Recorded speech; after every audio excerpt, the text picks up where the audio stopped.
Sheila de Torres was so furious that it was all she could do to smother the bitterness surging through her body as she lay beside her sleeping husband. She glared balefully at her husband Matthew as he snored loudly and rolled over in his sleep, resenting him for being able to sleep while she felt all tied up in knots. As she lay thinking, her thoughts drifted to the last time she had brought up the topic of his sudden imposed celibacy.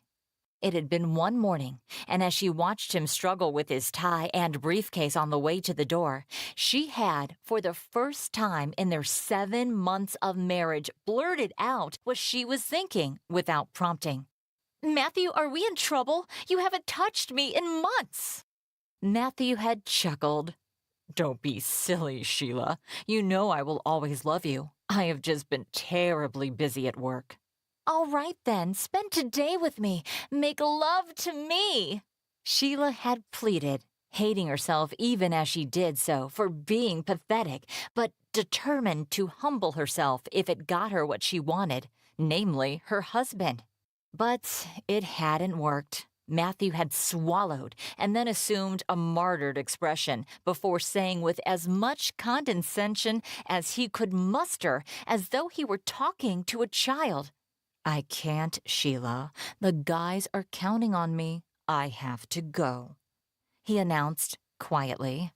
Then, before she could decide whether she was hurt or humiliated or both, he had backtracked to where she was, planted a chaste peck on her cheek, and bolted to the door with all the grace of a baby elephant.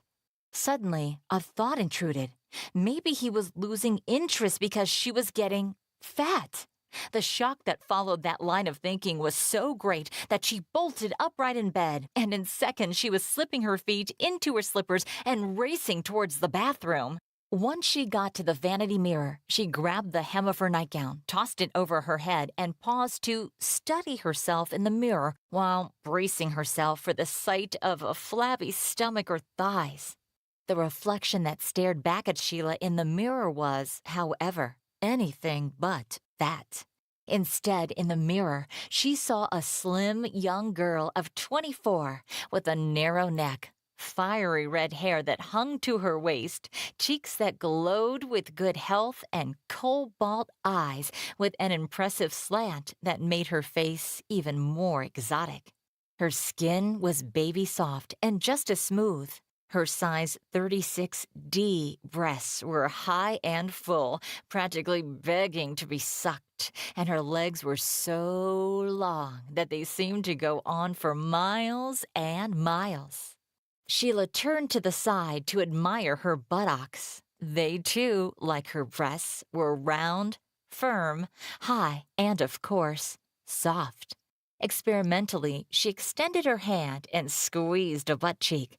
Just like that, a fizzle of heat shot through her from her buttocks straight through her body, and in seconds she felt that frisson of awareness in her vagina.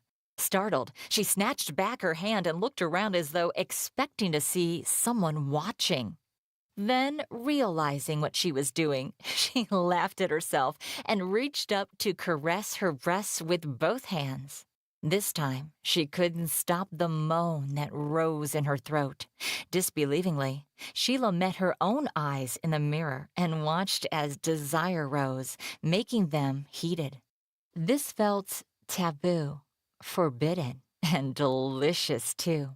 Biting her lips, she considered what she was doing. She had never touched herself before. Would her conscience hold up under the strain? Giving in, she rushed out of the bathroom, straight past her sleeping husband, to the guest room. Upon getting there, she lay on the bed and spread her legs as far as they would go, eager to recapture the sensation she had felt in the bathroom mere seconds ago. The moment her fingers touched her clitoris, Sheila gasped at the strange sensation. Experimentally, she rolled her finger in tight little circles on her pulsing clitoris, and immediately wetness rushed out to pool between her thighs.